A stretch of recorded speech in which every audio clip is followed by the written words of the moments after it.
আজ রোশান আর রোশনির জন্য একটু পায়েস করার মন হলো।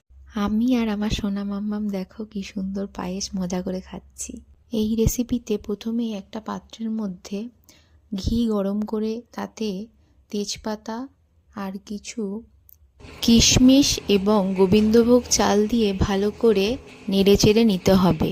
তারপর দুধ ফুটে উঠলে সেই দুধটা ওর মধ্যে ঢেলে দিতে হবে। চালটা যখন সিদ্ধ হয়ে আসবে তখন তাতে কিছু বাতাসা এবং চিনি দিয়ে ভালো করে নাড়িয়ে চাড়িয়ে নিতে হবে। এরপর এই মিশ্রণে কিছুটা এলাচ এবং নাটসের ক্রাশ করে দিতে হবে।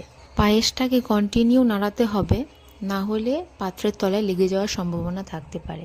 পায়েসটা দেখতে এতটাই সুন্দর হয়েছিল আর গন্ধ এতটাই সুন্দর হয়েছিল যে আমি আর আটকাতে পারলাম না, নিজেই আগে পাত্রে ঢেলে নিয়ে খাওয়া শুরু করে দিলাম। তারপর বাড়ির সবাইকে খাওয়ালাম।